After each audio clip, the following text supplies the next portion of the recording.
तो गाना है अखिया के काजल कोइले बाटे पागल जड़ा फिर से कहना। संजय पांडे जी का फिर एक गाना आ गया मार्केट में धमाल मचाने के लिए, जरा फिर से कहना। यही जो पोस्टर दिख रहा है यही है संजय पांडे का न्यू सॉन्ग जो दूसरी बार गा चुके हैं, जरा फिर से कहना। और यह गाना मार्केट में हल्का मचा रहा है। नमस्कार प्रणाम, जैसे कि आप सब देख रहे हैं खुशी न्यूज। और फिर संजय पांडे ने ला दिया है भोजपुरी इंडस्ट्रीज में एक और लकीर खींच दिया है, जरा फिर से कहना। शाम है, धुआं धुआं के बाद जरा फिर से गाना ला दिए हैं सोशल मीडिया पर। और ये भी गाना सोशल मीडिया पर वायरल हो रहा है, काफी भाई लोग बजा रहे हैं, प्यार दुलार दे रहे हैं संजय पांडे को। तो आइए संजय पांडे जी से आप लोग को मिलाते हैं और इस गाने के बारे में जानते हैं। बहुत बहुत स्वागत है खुशी न्यूज में आपका। जी, सबसे पहले खुशी न्यूज के जे भी दर्शक देखा था हमरा और मंटू जी के ओर से प्यार भरा नमस्कार प्रणाम बा। और शाम में धुआं धुआं एकदम जहाँ जाता नहीं हमनी के दोनों आदमी हमें धुआं धुआं एकदम देखत नहीं बाजता। आप सबका आशीर्वाद मिलता, प्यार मिलता, वही अंदाज में भी गाना आइल बा, जरा फिर से कहना। बहुत सुंदर गाना बा भैया, एकदम घर घर में चॉइस वाली गाना ये बाजी, माने पब्लिक के प्यार दुलार मिले। साफ सुथरा गाना बटे। आप लोग दूसरी बार ब्लास्ट को दिया सोशल मीडिया पर, एकदम अब वायरल हो गए हैं। ये गाना बजने के बाद लोग बोलते हैं कि हम सुपर स्टार हैं, लेकिन ये लोग जो संजय पांडे जी हैं सुपर स्टार नहीं बल्कि ट्रेंडिंग स्टार अब कहे जाने वाले हैं। क्योंकि अब जरा फिर से कहना ये गाना ला दिया है मार्केट में और ये भी गाना सोशल मीडिया पर वायरल हो रहा है। क्या बोलना चाहते हैं अपने गाने को लेकर? देखिए, ये सब दर्शकों का प्यार है, सब पब्लिक का प्यार है। ये जो गाना है सब उन लोग का आशीर्वाद है कि हम लोग ऐसा गाना कर पा रहे हैं। मंटू जी और नेहा जी, हम सब भाइयों का ये गाना है, सबका गाना है, सबका गाना है। ये एक छोटे कलाकार को प्यार देना, सबके खेसरियत थोड़ी ना हो जाए। ये गाना चुराएगा दिशा में दो हमनी के इतना लोग पब्लिक थोड़ी पागल बा, जनता थोड़ी ना पागल बा। सब कोई जाना था कि हाँ लड़का मेहनत करता सो रात दिन है। हमनी के रात रात बस जागे नहीं जा भैया, 2 घंटा 24 घंटा 3 घंटा 4 घंटा इतना सुतबे करने के ना तो स्ट्रगल ए लाइन में इतना बा, मेहनत इतना बा गाना के पीछे हमनी के। आज 2 साल में ये गाना हमनी के बार बार सामने दिमाग में। फिलहाल कोनो बात ना, चोरी हो गई चुरावत रहो भाई, हमनी के नया नया ब्लास्ट लेके आम जा। आप सबके प्यार आशीर्वाद बस देते रहे लो, ठीक बा। संजय पांडे ऑफिशियल पर ये गाना आइल बाटे, गाना की तरफ से बा। ई अखिया के काजल कोइले बाटे पागल जड़ा फिर से कहना। बहुत ही अच्छा गाना बाटे, बहुत ही प्यारा गाना बाटे, बहुत ही साफ सुथरा गाना बाटे, फैमिली में बजावे वाला गाना बाटे, कोनो भी खराब वर्ड के एमे दिन गया। और वीडियो भी वही लायक भइल बा। वीडियो तो भाई जबरदस्त, कैमरामैन राकेश जी, अरुण जी, फिर वही जोड़ी बा, सब वही जोड़ी बा। देख सकते हैं आप सबके फिर वही पुराने अंदाज में आ चुके हैं संजय पांडे जी। इस गाने में इतना खतरनाक जो वीडियो बना है नू, आप लोग एक बार देखिएगा नू तो आप लोग इनका दीवाना हो जाएंगे। आप लोग बोलिएगा कि संजय पांडे एक न्यू कलाकार नहीं है, एक ट्रेंडिंग स्टार है। सब आप सबका प्यार है और ऐसे ही प्यार आशीर्वाद हम सब छोटे कलाकार पर बरसाते रहिए। और जे चढ़ गइल बा ऊंच पर तो नीचे दाबते न बा, हमनी के चरण से दाबत है कि साला बैठ के मर जासो, कितना दाबी, छोड़ दो सही लाइन भाग जासो, भोजपुरी छोड़ दो। लेकिन भैया जब तक ये छोट भाई के साथे आप लोग का प्यार आशीर्वाद जुड़ो रही ना, हमनी के दुनिया कोनो खर तक ना हिला पाई हमनी के। तब ना भैया, अब रगलो चाहे हम लोग तो जीरो से हीरो बना देम। देखिए हीरो से जीरो बना देम। आज हमनी के चेहरा पे मुस्कान बानू। आज 2 दिन पहले हमनी के चेहरा देखले रहती ना के 2 दिन पहले हमनी के खून के आंसू रोत रही है जा। हम है ने पता के ई भाई है ने पोस्टर रिलीज भइल शाम में धुआं धुआं खेसारी लाल यादव के चोर साले के, वो टाइम हम देख के हाका बाका हमर प्यास भूख सब मर गई, आंसू ही आंसू, ठीक बा। और सब को हाका बाका रह गइल, दर्शक भी हाका बाका रह गइल, सब कोई जानता। ओकर बाद सब कोई कहल देखो ना भैया, फोन आला हमर लगातार कि भाई आपका गाना खेसारी लाल चोरी कर लिया, गा लिया। हम देखें पोस्टर जाके कि सच में गाना शाम में धुआं का टाइटल रिलीज हो चुका है। इतना मेहनत कइला के बाद भैया उसके 2 घंटे बाद जब शाम ढला तब देख रहे हैं पोस्टर रिलीज होने के बाद हमारे चैनल पर से गाना स्ट्राइक मार के डिलीट कर दिया गया हुआ है। तो रह जा भाई डिलीट, दबावा जा, मार दो जा भाई। हम मर जाएंगे, पब्लिक बा ना, पब्लिक के प्यार मिली ना तो हमार बाल भी बका ना हुई। आप सब बस ये छोट कलाकार के सपोर्ट करी। और ऐसा कोई कलाकार के और बताई ना, माने जवाना रहे जिंदगी भर कोई ये दबा के हमनी के मोही है। लेकिन अब सुपर स्टार बन गए हैं, दूसरी बार लगातार दूसरी बार अब बाजी मार चुके हैं भोजपुरी इंडस्ट्रीज में।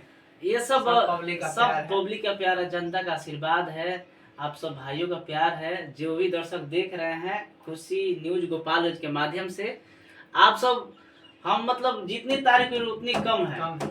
आप सब जनता ऑडियंस सब कोई आप सब भाइयों भले के लिए हम कितनो लोग का- गाना आयल बा शाम में धुआं धुआं कुआं कुआं कुछ भी, लेकिन जो ओरिजिनल जो हम लोग का है हिंदी रीमेक ट्यून जो भी टी सीरीज से है, थोड़ा सा वर्ड लिए हैं टी सीरीज का जो ट्यून है शाम में धुआं धुआं मारदा रानी छुआ छुआ, जो हमारा हम लोग का पहला ट्यून है। इससे पहले सब कोई सुता रहा, पता बा कितना कॉपी भइल बा, 500-600 ट्रैक, इतना कॉपी भोजपुरी में। एक नंबर कैप्शन पर इंस्टाग्राम पर जब वीडियो भगावे एक नंबर ट्रेंड करता रहे गाना हमारा, एक नंबर पर जितना भी भोजपुरी के बड़े बड़े सुपरस्टार के गाना रहे सब कोई नीचे दब गए रहे, एक नंबर पर ट्रेंड करता रहे गाना। लेकिन आप सोशल मीडिया पर एकदम ब्लास्ट कर दिए हैं।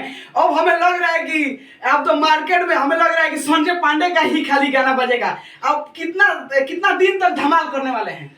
देखिए ये जब तक जिएंगे भैया तब ये सब दर्शकों का प्यार रहेगा ना, तो हम लोग को बस एक ही तथ्य रहेगा कि हम लोग जब भी करें नया करें। आई चाटवा चाटत रह सके भाई जो नहीं बड़ा सा चोरी करता सही, ई चाटवे करो सा है कि नया को पैदा करे के मौका ना मिले। हम जानते नहीं चोरिए का जियल बा भोजपुरी के कई ऐसा दिग्गज मतलब छोटे छोटे कलाकार के गाना उठा के बड़े हस्ती वही खेसरिया ना उठा गल छोट मोट हम कीड़ा मकोड़ा बन जाए, दबा देला हर बेरी दबा देला। अब एगो अखिया काजरा जान झगड़ा करा बा वो के हाल देखबे को नहीं हुआ, बेइज्जतियो भइल तो उनो पर शर्म लाज नहीं खे, स्टेजे पर न बेइज्जती भइल, गाना बजा के बाज गइल हैं। आ शाम में धुआं धुआं 2 महीना पहले प्रोजेक्ट है, एनओसी पेपर बा सबूत बा सब कुछ बा, ओके बावजूद ओके मुंह में लाज ना लड़ा, सब को थूकत होई मुंह को थूकत होई। जरा फिर से कहना, यह गाना सुबह का रिलीज हुआ है। हाँ आज सुबह का जरा फिर से कहना, जोन की हमने के शाम में धुआं धुआं से पहले ये प्रोजेक्ट भइल रहे सृष्टि भारती के साथ। सृष्टि भारती हमने साथ गलती कैले बड़ी, हालांकि उनके पता रहा कि शाम में धुआं धुआं संजय पांडे और नेहा राज के गाना हो, तो ना गावे के चाहिए, पहले बोले के चाहिए कि नहीं छोटा कलाकार है बज रहा है चारों तरफ, ना उठा के गाइए, तो वो भी गलत हुआ है। लेकिन हम गाना नहीं छोड़ने वाले थे, लेकिन पैसा हम लोग गरीब कलाकार है, पैसा इन्वेस्ट हो गया है, खर्चा हो गया है इसमें, इसलिए मजबूरी था गाना छोड़ना। आगे अब क्या ब्लास्ट करने वाला है 2026 में? आगे फिर से एक वही जोड़ी शाम में धुआं धुआं वाला संजय पांडे नेहा राज और मंटू बेदर्दी जी के साथ फिर से एक नया ब्लास्ट आ रहा है गाना, जो कि आसना पूरा विश्वास है कि पूरे दर्शक का प्यार हम लोग को मिलेगा और गाना भी भरपूर पसंद आने वाला है। किस किस कंपनी से अपना प्रोजेक्ट ला रहे हैं? सभी कंपनियों से प्रोजेक्ट आएगा। कंपनी का नाम रखा जाए तो कम पड़ जाए, खासकर कोनो भी कंपनी आवे चाहे ना आवे, लेकिन संजय पांडे ऑफिशियल पर हमेशा आप सबके इंटरटेनमेंट करे के मिली, हमेशा गाना मिली सुने के संजय पांडे ऑफिशियल पर। ये कहें दर्शक के कि आप सब संजय पांडे ऑफिशियल चैनल के आप जाएं और सब्सक्राइब करी, बेल आइकन के प्रेस करी, इंस्टाग्राम आईडी बटे संजय पांडे के नाम से ऊपर जाके गाना पर रील्स बनाई, टैग मेंशन कोलैबोरेशन करी, सबके टैग मेंशन एक्सेप्ट करे हम, और सबसे ज्यादा इंस्टाग्राम पर व्यू जाए वाला के हमके प्रोत्साहित भी करम जा। गरीब कलाकार बनी जोन भी हमनी से जुड़ी बनी तो हमके सपोर्ट करम जा। देख सकते हैं कि आप सब संजय पांडे बोल रहे हैं कि हमारे गाने पे जो रील बनाएगा, जिसके गाने पे ज्यादा व्यू जाएगा, उन भाई को मेरे तरफ से गिफ्ट दिया जाएगा। जी बिल्कुल सही सुना आपने। और पब्लिक ऑडियंस जितने भी हमारे क्रिएटर भाई सब हैं इंस्टाग्राम यूजर, आप सब जरा फिर से कहना, जो गाना आया हुआ है फिलहाल वो ट्रेंड कर रहा है, ट्रेंडिंग में है, उस गाने पर आप सब जाइए और ज़्यादा से ज़्यादा रील्स बनाइए, और जिसका व्यू ज़्यादा रहेगा अचीव रहेगा हम लोग खुद जाकर उनको प्रोत्साहित करेंगे। जी बिल्कुल यह गाना ट्रेंडिंग में चले, क्या बधाई दीजिएगा? सबसे पहले मैं दर्शकों को यही बधाई देना चाहता हूं कि जितनी तारीफ करें उतनी ही कम पड़ जाएगा। आप लोग का प्यार आशीर्वाद हम लोग को लगातार मिल रहा है। शाम में धुआं धुआं भले कितनों केहू गाओ, लेकिन शाम में धुआं धुआं हमारा ही गाना बज रहा है। और दूसरा गाना ये है आँखिया का काजल, यानी कि टाइटल मारिएगा सर्च यूट्यूब पे संजय पांडे ऑफिशियल पे, चाहे ऐसा टाइटल भी मारिएगा जरा फिर से कहना भोजपुरी सॉन्ग, तो मेरा ही गाना सबसे पहले यूट्यूब पे आएगा। भोजपुरी का ऐतिहासिक सॉन्ग गाए थे शाम में धुआं धुआं, लेकिन उसके बाद फिर दूसरा ऐतिहासिक सॉन्ग गा दिए हैं जरा फिर से कहना। जी जरा फिर से कहना में जो हम लोग का भूमिका है, जो हम लोग का गाना है, जो इनका लिखा हुआ गाना है, बाकी सबको तो कहला कि खराब गाना गोले संजय चाहे हई हो जे भी, देखिए दर्शक होला सबको भगवान तुल्य बा, लेकिन कुछ ऐसा आदमी भी होला मैम कि ओके एथी निकलेला कि बहुत खराब गाना गा दिया, विरोध करला ओके, लेकिन गाना कोनो खराब ना होला भैया। कहाँ से कि गाना के मतलब जौना तौर पर निकालल जाई वो निकली। और जिस समय सामने धुआं दो मार दो नेगेटिव में बस समझाएम त नेगेटिव रही, ई गाना के अर्थ बाटे, ई गाना नेगेटिव जे समझी त नेगेटिव और पॉजिटिव जे समझी जी। पॉजिटिव। मैं चाहूंगा कि एक बार और ही आप गुनगुना दीजिए जरा फिर से कहना इस गाने को। जी। तो गाना है